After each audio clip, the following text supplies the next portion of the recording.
тайзан дээр бүжих өгтөөс нэг их ялгархгүй. Игэл жирийн хэрнээ эрхэмсэг энэ бүсгүйг цолмон гэдэг. Түүнийг ардын жүжигчин Ганбаатар, соёлын тэргүүний ажилтан Инхэ Гуан охин гэдгээр нь хүн бүр амдахгүй.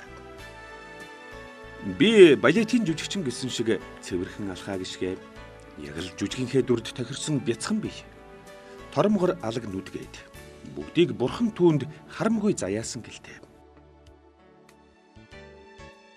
Түүнийг өнөөдөр Монголын балетын урлагийн нүүр царай гэхэнч бий. Би 10 настайдаа анх мэрэгжилдээнд орсон.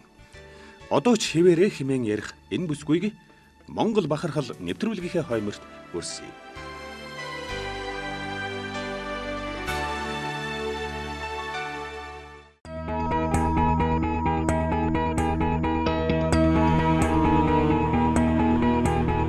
За 1984 онд байсан. Тэгээ би 3 дахь ангид төгсөөд ингээ хавар байжсэн чинь ингээд бүжгийн сургууль, балетын сургуульд ингээд хүүхдүүд элсэж авнаа гэсэн тийм зардал байсан байхгүй.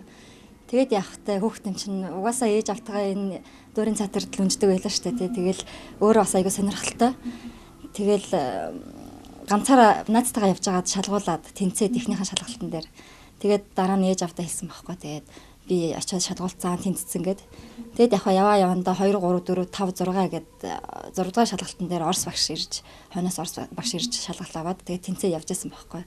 Тэгээд манай ээж аав энэ төр бол нэг тийм хүчлээгүй намайг заавчгүй ороод бүжигчин бол гэсэн тийм юм байгаа. Би өөрөө дуртай байсан болохоор тэгээд тэнцсэн юм шиг хэлээ. Тэгээ манай аав яахтай нэг бас жоохон дургу талтай. Үгүй чи тэнцэхгүй гэж урд нь тэгж ярьдаг байсан байхгүй. Тэр үед чинь манай охин чинь 10-тай л 11-тэй байлаа. Тэгээ тэр үеийн зөвлөлт холбоод усад манайх сургадаг байсан. Балетын жүжигчтэй. Тэгээд тэр үн бэлдээл хөгжим бүлэгтэр баахан хүүхдүүд юу шалгаж аваад байсан байхгүй юу. Тэгээ би ч мэдээгүй, ээж нь ч мэдээгүй байж л байсан. Тэгсэн чинь харин нэг өдөр сууж байсан чинь би тэнцчлээ гэдээ ороод ирлээ. Тэгээ одоо би уул нь хүн төцөг нь мэдлгүй л яах вэ? Тийм учраас өөрийн дураараа л болог. Заавал одоо балетчин болгоно гэж би бас дотор бодож байгаагүй.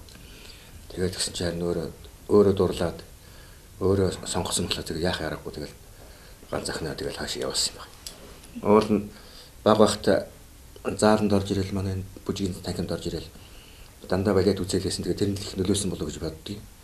Тэгээд багтаа байхдаа энэ зааланд орж ирэл усуудыг хараад одоо хөдөлгөөн хийж яхад хамт хамт ингээд ийш найгцсан суудаг байсан. Манай ээж надад нөгөө каскиг аваад бид нар хуран дээр гардаг юу аюу авчирдаг гэсэн баха. Хамгийн жижигнээ авчираад өгчин. Тэгээ тэрээр нь хасан штэ над таарахгүй томд. Тэгэл гэртээ өсөж хараагаал пар мөрөгчих гээл ээж чинь бити өсөж хараагаадаа гэмтлээ гэл. Тэгэл яг аюу их гэж яадаг байсан л та. Өөрийнх нь нэг тийм юу хиймдэ хөсөл ярмэлзэл байсан бол тэгээ тийм учраас яг тэгээд өөрөө сонгоод авцсан та. 10 настайгаас эхлэн балетын урлагтай амьдралаа холбосон тэрбээр 18 дахь жилийнхээ хаврыг эдүгэ угтаж байна. Цолмон 1973 онд Улаанбаатар хотноо төржээ. Нийслэлийн 52 дугаар сургуульд суралцж байгаад 1984 онд Оросын холбооны улсын Санкт Петербург хотын Вагановын нэрмжит балетын академид элсэн орж 1992 онд төгсжээ. Тэрнээс хойш улсын дөр бүжгийн Эрдмийн театрт балетын жүжигчин гоцлоочоор ажиллаж байгаа юм. За бид нэр анх явахдаа 12 руу явж исэн. 6 эмэгтэй, 6 эрэгтэй. Тэгээ эхний жилдээ нэг хүүхэд маань хасагдаад, тэгээ 2 дахь жилдээ хасагдаад, 3 дахь жилдээ бас нэг охин маань өвдгөө гэмтээгээд, тэгээд 4 дахь жилд бас нэг банд хасагдаж ирсэн. Тэгээд хэдүүлээ 8 удаа үлдээд, тэгээ 8 удаа төгсөж ирсэн байхгүй юу. Тэгээд театрт төгсөж ирээд театрт бол дөрөвлөхнө орсон юм. Одон туул, туяа Ерөөлт Ганбаатар 5 л орсон байна. Тэгээ 3 маань нөгөө жамд дагган балет хоол гэж байсан шүү дээ. Тусгаар яага явцсан. Тустаагаараа явцсан. Тийш орж исэн байхгүй юу. Тэгээ одоо яг театртаа одоо бид 3 л үлдсэн байна. Одон туул Ганбаатар бид 3 үлдсэн байгаа. Манай ангийн золон бид 3 чинь манай ангийн Ганбаатар тэгээ бид 3 одоо 8 жил Ленинград сурсан. Тэгээд тэрнээс хойш энэ чинь 17 жил цуг ажиллаж байгаа. Нийлээд 25 жил хамт одоо ингэж байж байна. Багада ямар хүүхдээсэн гэхлээр зэрэг айгуу тийм үг дуу цөөтэй. Тэгээд айгуу гүргэр хичээн даруухан айгуу тийм хичээнтэй хүүхдээсэн л даа. Хамгийн анхны захиагаа аваад бид нараас угтлээ уйлж исэн шүү дээ. Бүх тэгэл ингээл гэрээ сонцсон бид нар хаана ирснээ мэдэхгүй ингээл буул ингээл бүүн дарамттай те ингээл хичээлээ хийгээл үл ойлгох газараа ирчихсэн тэгэл ингээл бидний чинь хөл гараа чинь мушгаал зодоол цохиол ингээл бидний бүр ингээл уйлаад бүр ямар хэцүү юм бэ? Бидний бүр ядаргаанд орсон байсан ш бүр. Тэгэл анхны захиагаа бол бид нар өстой амар хүлжсэн. Тэгэл ээж аав энтерээс бас нөгөө юу пасэлк ирдэг штэ те ингээ нөгөө ийм хайрцаг дотор нөгөө нэг гой юмнууд ирдэг байхгүй чихэр жимсэн дээр ирнэ штэ. Тэгэл тэрийг яахаа бид нар хөрхэн амтд ингээл хэрэндээ л 12 удаа л хувааж идэж байгаа байхгүй. Тэгэл уйлаад хэдүүлээ тэгэл нөгөө их гоё л гэдэгсэн. Эхний жил бол эхний 3 жил бол жоох хэцүү байсан. Тэгэл яг яах гэдэг яг юунд ирдсэн бүрстэй ингээл гайхаад байсан. Тэгэл яг дунд жилдээ ороод яг гайгүй явандаа тасаж эхэлсэн л дээ. Ер нь биднээс юу хүсээд тэгээ бид нар ямар байх хэвээр те. Тэгээд угаасаа тасаж эхэлсэн л дээ. Яг тийм их хатуу диктатуртай байх хэвээр байна гэж бас тэр ачаалтаа бол тасаж эхэлсэн.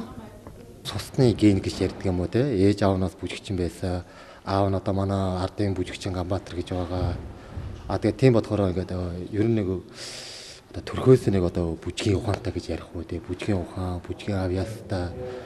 Тэгээд дээрээс нь өөрөө бол айгүй их асар их хөдөлмөрч. Ер нь юм нь болж исэн ч болохгүй байсан гэж боддөг юм өөрөө. Юмоо ер нь айгүй гүйцэтгэл цайтай хийдэг. Анги дотроо бол ер нь багаасаа нэг жоохон байгааг нь мэдгэдэггүй, байхгүй нь мэдгэдэггүй. Нэг л их чимээгүй дуу муутай. Бид нар чи хүүхд наснаа нэг жоохон сахилахгүй хоорондоо нууцлалтанд тэгэхэд бол манай ангийн цолмоч нэг хичээлийнхаа партныхаа хон суучаад нэг байгаа байхгүй л мэдгэдэггүй тийм байсан. Тэгээд бид нар чи Ленинградын Вагановын сургуулийг төгсч ирчээд одоо бараг 18 дахь жилдээ ажиллаж байна. Тэгээд ангиасаа ер нь бол өнөөдөр хүртэл бид гурав одоо ажиллаж байх хугацаанд цолон бидээр бас мэдээ хэдэн бүжгийн жүжигүүдийг хамтдаа бас бүжгэлж үтсэн гол дүрүүдийг одоо ер нь бол цолмонтой хамтраа ихтлэхэд бол ер нь нэг сэтгэл нэг цаанаад нэг дээрээс нь багаасаа нэг бид нар чинь нэг тавгнаас хоол идсэн хөлтөд болохоор бас гоцод бүжгийн жүжиг дээр гарахаар бас бие биенээ ойлгохноос арай хялбар байдаг те. Ангийн хөлтөд болохоор харцаараа, янзаараа бие биенээ хоёр ойлгочдөг.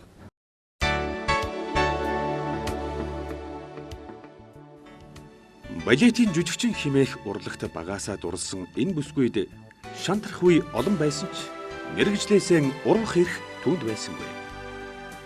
Гагцгүй бүжиглээд зогсохгүй. Жүжигхийн дүр дорн хөгжим аяын сонсно гээд баггүй ур чадвар хөдөлмөр шаардсан энэ урлагийг бүрэн эзэмшихийг зорж зорилгодооч ойрхон яваа цолмон бүсгүйгээр Монголын ард түмэн бахархахгүй байхын аргагүй билээ. Үзээд суухад сайхан харагдах балетийн урлагийг эмэгтэй хүн бүр шохоорох хэдий ч энэ бүхний цаана асар их хичээл зүтгэл, хүч хөдөлмөр, тэсвэр төвчээр хатуужил нуугдхажээ. Балетийн урлаг гэдэг үдсэн хүн бүрт сэтгэлийн таашаал өгдөг тэнгэрлэг хэрнээ ухаан зарсан аргагүй л сонгодог урлаг юм аа.